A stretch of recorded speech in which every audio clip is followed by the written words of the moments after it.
Alright, what's going on, guys? Trev back again, here to bring you another video. This one's going to be doing my review for the most recently released Dragon Ball Z movie, that is of 2015's Dragon Ball Z Resurrection F.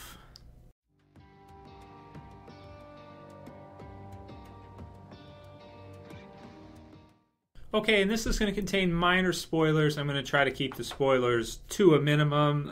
This one doesn't officially release in theaters in North America until August 4th. But I wanted to get the review done now because Dragon Ball Super is premiering this upcoming weekend, so I'm going to be reviewing that as well, of course, too. So I just kind of wanted to get this one out of the way. You can watch it online. Just be careful. You can watch parts of it on YouTube. You can search it. And trying to find a version that has full English subs all the way through is a little tricky. You kind of have to do the best you can. But you can get the gist of it, as you watch through. And I was able to find the important parts in English subs, so that's cool. I just decided I'd do this now. I'm definitely going to see it in theaters anyway if I get a chance to in my city if they're playing it, when it's actually released, and watch it again later. But a few people were asking me, just to do a review right off the bat, since it's online and you can watch it. But just be careful for people who are searching. Don't install anything, no matter what site you go to. Be careful because there's a lot of spam out there. There's a lot of junk out there with it, posted online right now.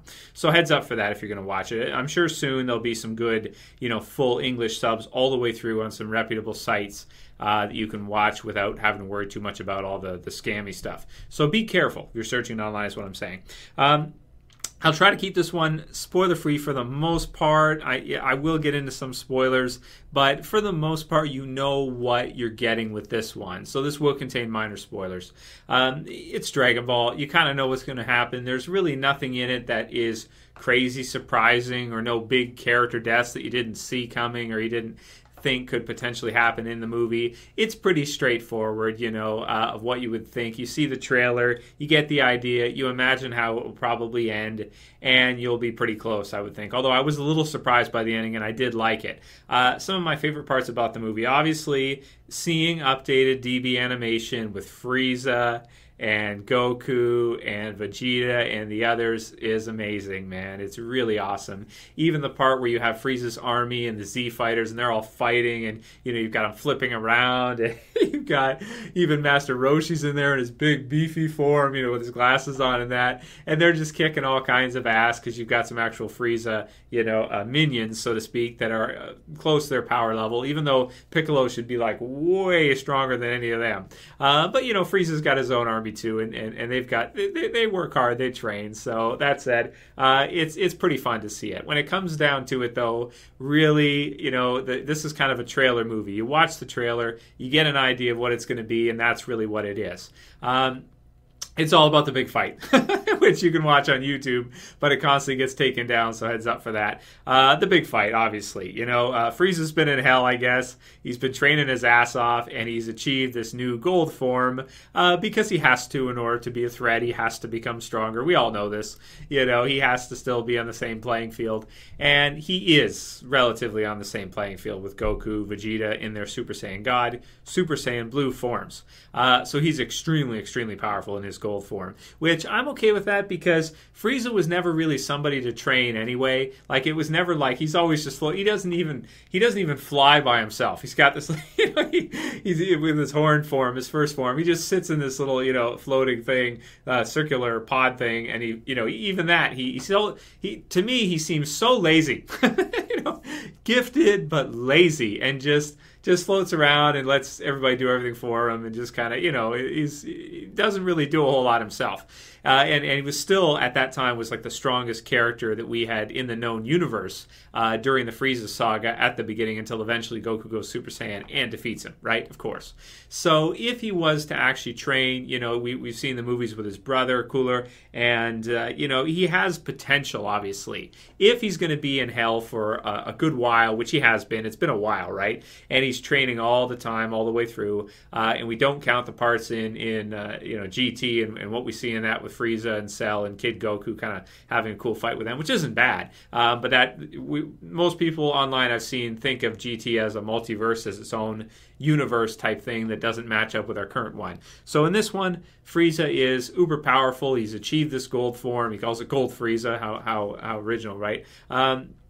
And he's come back to get his revenge. He's been dreaming about this day for a long time. He finally gets his fight with Goku, and it's an awesome fight. It's epic. You got energy blast flying everywhere. You've got a really good mix of what is classic animation with some computer graphics in it, some CG. When, for example, you'll have Frieza and Goku, and they'll be fighting, and you've got Goku, he's turning and he's spinning, and you'll have like the CG kind of the angles and zooming and everything, and kind of going around, and the energy blast coming out, and then he'll hit him with a 1-inch punch, which is really cool, like right there, boom, Bruce Lee style, right? 1-inch punch, and kapoof, and then the hair comes out the back. It's just got, it's what you expect. It's got some amazing animation. It really looks good. It's really clean, and we have kind of a newer, updated fighting style for our Z fighters. It doesn't feel a lot like the old kind of, we don't really know what we're doing. We're just blasting everywhere and going crazy and using all strength. There's a lot more finesse to their fighting now. Obviously, Goku and Vegeta training with Beerus and Whis,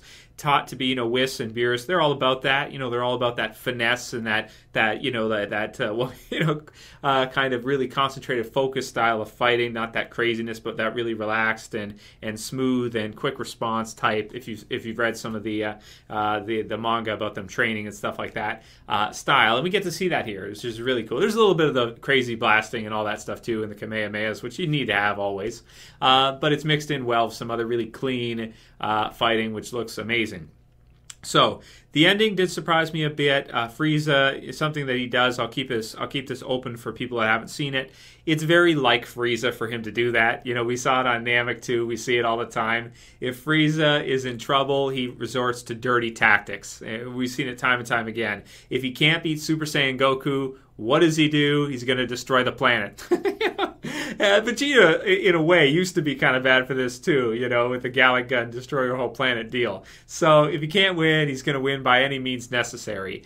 And, that's Frieza. That's what he does. He's dirty, as Beerus says, he's dirty, but, hey, he's effective, right? He gets shit done. Not good stuff. He gets shit done, but, not in a clean, good way by just actually beating his opponent. He resorts to the dirty tactics. So I did like the ending, the way it kind of came back. I like that we got to see not only just Goku, but also Vegeta fight Frieza in this form. Vegeta, of course, in his blue, Super Saiyan God, Super Saiyan mode as well. I guess maybe they did the same. It was pretty easy for them to do it to Goku, for all of them to do it. So I'm guessing they did the same thing for Vegeta. He probably harped them out long enough before they all said, all right, fine, we'll do it for you too. And then he's been training with Whis and Beerus as well too. So, him and Goku are basically on the same playing field. Maybe I'll do a video, Super Saiyan God, Super Saiyan Goku versus Super Saiyan God, Super Saiyan Vegeta, and who is stronger. Hopefully we'll see in Dragon Ball Super who really is stronger between the two.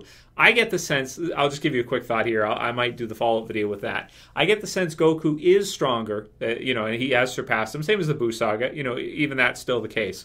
But now that Vegeta is not just training by himself all the time, and he's being trained by gods, and he's allowing himself to learn and kind of become a little bit more humble. He's still got the same pride, a little bit more humble, that him and Goku are like neck and neck again, even though I do think that Goku would probably win. It's arguable at this point. So I'll leave it there. For anyone who hasn't seen it, it's fresh, it's new, so a lot of you viewers probably have not seen it yet. So I'll let you guys watch it, get your take on it without any spoilers. I enjoyed it heavily. I thought it was a lot of fun all the way through. The fights are amazing as always. And, it's just great to see some new Dragon Ball back. And to get to see Frieza come back is cool. Up to his old dirty tricks again, as usual. And, it was special. It was special to see it, all these years later. So I can't wait for Dragon Ball Super to air next week. I'm buzzing for it. I just cannot wait. And, that's pretty much all I got to say for this one, guys. In terms of score, okay, how do I score this one? You go into it kind of knowing what you're going to get, and you get what you wanted to, what you thought you were going to get, with a few small surprises. Okay, so I'm going to give this one, 9 out of 10. Yeah, I'll give it a 9 out of 10. It hits on every point it should. It didn't wow me with anything, insane, except for just how solidly awesome it was. But it delivered what I expected it was going to. And for that, I'll give it a 9 out of 10. Let me know what you guys thought about it if you got a chance to see it. Write your comments below. Write who you think would win, if it's worth talking about. Super Saiyan God, Super Saiyan Vegeta, Super Saiyan God, Super Saiyan Goku. Who is more powerful at this time? Write in the comments below. We'll probably see in the upcoming series pretty soon. That's all I got to say for this one, guys. I hope you liked it, and do all that for me. And yeah, if you liked it, like it. If you're new to the channel, you want to subscribe, you want to see the DB Super reviews starting next week, go ahead and subscribe at the bottom left. That's it for this one, guys. I'll see you again really soon. As always, it's Trev saying peace.